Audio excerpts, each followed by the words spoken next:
Baik, kita lanjutkan perbincangan kita malam hari ini pemirsa mengenai bagaimana sikap Indonesia yang menolak kedatangan atau bergabungnya 6 atlet senam Israel di kejuaraan dunia senam artistik yang akan berlangsung di Jakarta. Tadi saya punya pertanyaan ke Wakil Ketua MPR Pak Hidayat Nur Wahid, sudah bergabung lagi bersama kita. Pak Hidayat Nur Wahid tadi menyambung mengenai sekarang Israel sudah mengajukan gugatan tapi bisa saja kemudian naik statusnya atau naik levelnya ke banding. Bagaimana juga kemudian negara, MPR juga ikut mengawal mengenai hal ini supaya Indonesia tetap konsisten pada kebijakan luar negeri yang sudah tertuang dalam konstitusi.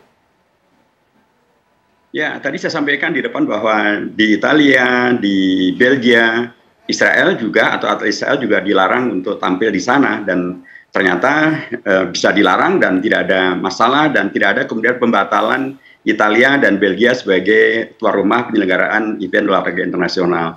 Jadi kalaupun misalnya Israel tetap melakukan perkara ke arbitrase internasional olahraga, yaitu hak dia sekalipun juga adalah hak Indonesia untuk mempertahankan jati dirinya sebagai negara hukum, negara berdaulat, yang juga sudah dilakukan oleh negara-negara yang lain. Misalnya tadi saya sampaikan Amerika Serikat misalnya melarang tampilnya kesebelasan Iran.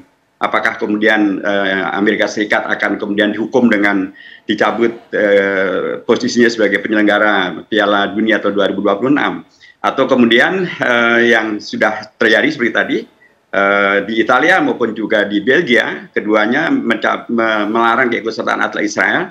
Apakah mereka juga kemudian dicabut? Ternyata kan tidak dicabut. Jadi saya ingin menegaskan kembali bahwa hak Indonesia untuk menjadi tuan rumah hendaknya tetap diperjuangkan dan hendaknya tetap dihormati, dan justru saya mencurigai gitu ya, Israel sengaja membatalkan Indonesia sebagai tuan rumah penyelenggaraan event olahraga internasional dengan tetap ngotot untuk ikut main di Indonesia, padahal dia tahu bahwa hukum di Indonesia, konstitusi Indonesia dan sikap masyarakat di Indonesia yang kali ini sangat luar biasa, selain daripada sikap negara secara resmi, tapi seluruh ormas, seluruh kelompok pemuda, kelompok bahkan termasuk juga perhimpunan atlet Indonesia juga menolak keikutsertaan daripada Israel. Oke, baik Bung Nigara, bicara mengenai olahraga dan juga politik. Bung Nigara berdasarkan catatan perjalanannya selama ini mengikuti bagaimana perjalanan olahraga di Indonesia bahkan di luar negeri, seberapa kemudian signifikansinya ketika pendekatan lewat jalur olahraga ini digunakan untuk bisa mempengaruhi kebijakan atau keputusan politik? Urusannya ini sudah internasional, Bung Nigara. Ya, kalau yang lain sih ya nggak ada masalah. Tetapi untuk Israel pasti tetap bermasalah. Ya, jadi memang olahraga ini adalah bagian terdepan untuk berkomunikasi dengan semua pihak. Karena olahraga ini adalah bagian terdepan, jadi sportivitas itu terjaga di dunia olahraga. Tapi tidak bisa dipisahkan dengan dunia politik. Dan memang dunia olahraga adalah bagian utama dari politik gitu. Nah, dengan posisi seperti itu, maka apa yang diputuskan oleh pemerintah Indonesia untuk menolak Israel, apa yang sudah diputuskan oleh Gubernur DKI menolak. Awalnya Gubernur DKI loh yang menolak dulu nih. Kemudian menjadi besar, kemudian akhirnya pemerintah memberikan dukungan untuk menolak ini. Jadi sesuatu yang menurut saya hal-hal yang biasa. Tadi Ustadz juga sudah bicara soal negara-negara yang menolak ya. Masih ada lagi Iran, Sudan ya. Norwegia sendiri sebetulnya kemarin nggak mau lawan Israel, tetapi karena dia masih sendirian, dia nggak mau, takut Israel yang lolos. Diganjang tuh Israel 5-0 di kualifikasi Piala Dunia. Bahkan sampai di supporter yang turun. Oke, Bung Nigara. Betul. Jadi sesuatu yang sangat membahayakan. Ini memang akan dipakai oleh panggung Israel terdepan. Kenapa? Karena Indonesia negara Muslim terbesar. Indonesia jelas masyarakat kita, pemerintah kita mendukung Palestina. Dan dia mau betul menggunakan ini sebagai panggung politik dia gitu loh. Nah, Indonesia dengan pemerintah yang kuat, dengan Presiden Pak Prabowo sudah mengatakan tidak boleh, ya sudah gitu. Kita harus mendukung itu bersama-sama. Apalagi MPR dengan tegas menyatakan mendukung itu, saya kira nggak ada alasan apapun. Israel boleh naik banding manapun, boleh, nggak ada masalah itu. Dan saya juga yakin nggak akan dicabut itu hak Indonesia untuk menjadi tuan rumah. Ya, berbeda dengan dengan apa FIFA yang ambivalen nih dengan Amerika. Indonesia digeser tuh nggak bisa nerima Israel, Indonesia digeser tuan rumahnya. Tetapi Indonesia dapat hadiah dari U17, sesuatu yang muskil sebetulnya. Di Amerika, Iran jelas dilarang oleh Amerika. Harusnya Amerika dicoret oleh FIFA gitu. Nah, tapi ini memang situasi yang ya berbeda lah ya situasinya. Jadi saya kira kita nggak perlu khawatir, nggak perlu takut, dan nggak perlu juga kita merasa bahwa nanti senam kita akan di-ban oleh Federasi Internasional. Nggak ada tuh. Jangan khawatir kalau itu. Karena memang senam ini bukan olahraga seperti sepak bola yang bisa menyihir dunia. Tapi jangan lupa senam ini adalah basis olahraga. Jadi ada 8 basis olahraga di dunia, senam salah satunya begitu. Oke, baik. Jadi jangan takut, maju terus begitu ya, Bung Nigara ya. Oke. Oke, baik. Mas Roni, kita bicara mengenai efek yang mungkin dirasakan oleh negara-negara dengan setiap sikap politik yang diambil. Kalau dari kasus ini mengenai Indonesia yang menolak kehadiran atlet senam Israel, apa sebetulnya efek yang akan didapatkan oleh Indonesia dan juga Israel sendiri?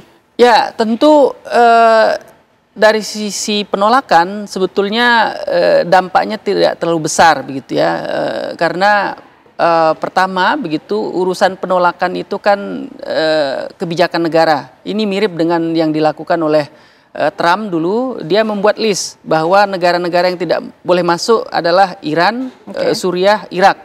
Itu kan list ya, 1, 2, 3 gitu. Nah, berikutnya dalam pertemuan yang sangat sakral dalam konteks hubungan internasional begitu, ada pertemuan sidang umum PBB. Jadi di sidang umum PBB itu kan semua kepala negara diberi hak untuk bicara di panggung PBB.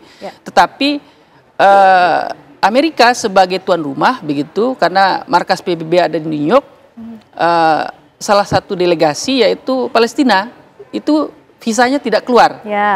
Sehingga yang dilakukan oleh pemimpin Palestina adalah mengikuti secara daring, Zoom. Artinya kebijakan visa itu adalah kebijakan negara, menerima atau menolak kan begitu. Nah, kemudian selanjutnya dalam hal ketika Indonesia menolak atlet Israel itu juga saya kira sama derajatnya dengan yang dilakukan oleh Amerika tadi gitu ya. Namun konsiderasi Indonesia ini lebih bersifatnya pendekatan moral gitu, bahwa kita kan menolak karena kita tidak suka, bukan karena kita tidak suka dia, karena kita berpijak pada prinsip moral bahwa penjajahan harus dihapuskan. Itu satu. Prinsip kemanusiaan. Kemudian yang kedua bahwa dalam hal ketika atlet Israel tidak diberikan akses, siapa tahu begitu dengan penolakan-penolakan yang terjadi selama ini membuat masyarakat Israel berpikir bahwa apa yang dilakukan negara